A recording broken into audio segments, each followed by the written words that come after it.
The song, I'm looking at the title track, and it's titled Bittersweet. This is your original piece. You wrote that. You composed, oh, I'm sorry. Check, check. We can't hear you. Yeah.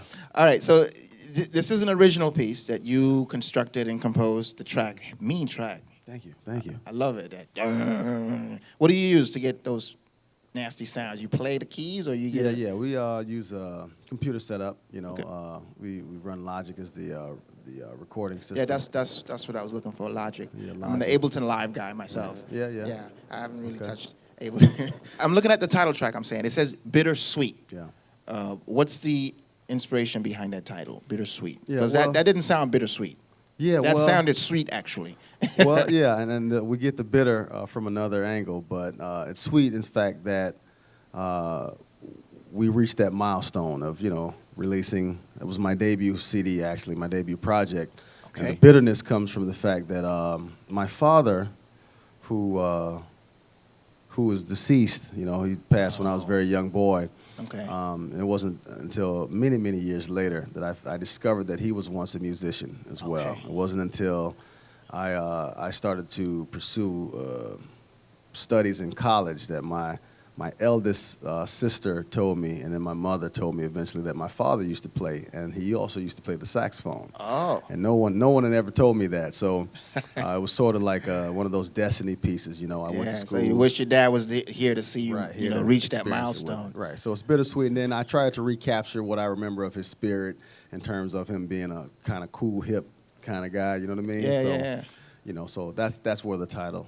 Very cool. Very cool. That's a very touching and cool story. I like that. Mm-hmm. And I hear people use this word all the time to describe performers. Dynamic. He's such a dynamic performer. Mm-hmm. That was a dynamic piece. You know, the attacks, the emotion in certain segments, but not really emotional, kind of straight tone. From what I was hearing, it really comes across as a personal piece. Oh yeah. With bittersweet title to it. I'm like, wow, very cool, very cool. All right, so Mr. Producer Man, we got like another minute. We've learned quite a bit about you in about 6 minutes time. What you got working on? I mean, you definitely have a CD. You said the CD is released. How's it doing? Is it? Well, yeah, it's still selling. We released it back in 2013. And we're still getting sales, online sales, and whenever we perform live. What do you use, a CD Baby? We're on iTunes. I'm on iTunes, Amazon, Spotify. You know, most of the digital retailers that do online distribution. Right. I don't remember all of the names of them, but there's so many. But yeah, I definitely have a presence there.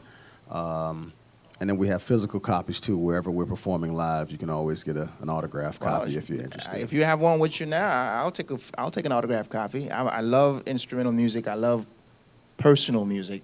Okay. You know, not just generic noise.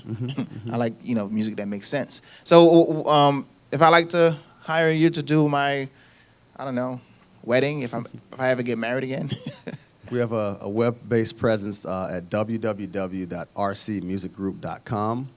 You can visit that link, and it'll take you to the landing page for Randy Corinthian. It's a Reverb Nations page. And we have a calendar posted, active schedule, listening samples, video samples, recent press for performances and other related coverage that we've gotten exposure to.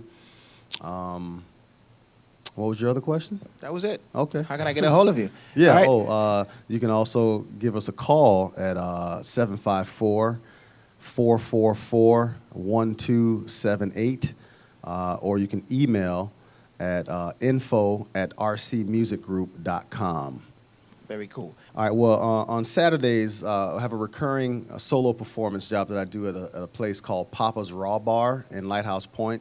It's a very fantastic place to dine and to spend time. It's seafood based. They also have a sushi bar, and it's a Caribbean kind of atmosphere. So I think the people of this culture and this community would enjoy eating there. You can usually find me there on Saturdays when I'm not out of town or out of the country.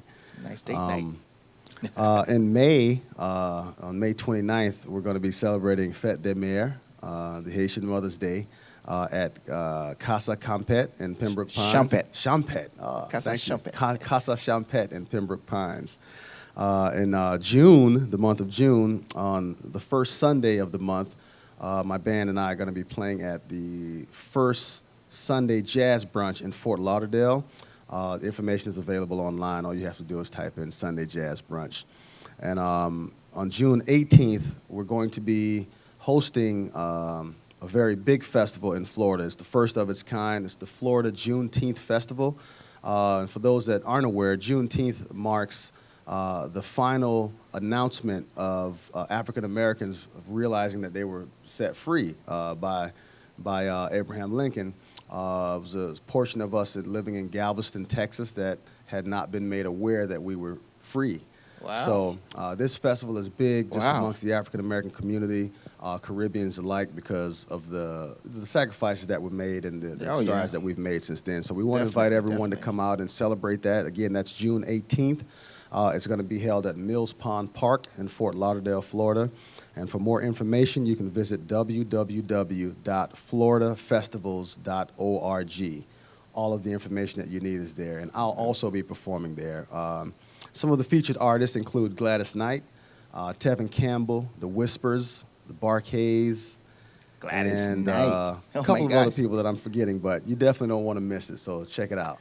See, this is why I wish we had more time to just, flow and talk. This guy's like full of interesting information that I never knew that. Juneteenth is called? Juneteenth. Juneteenth. Very cool. Google that. All right.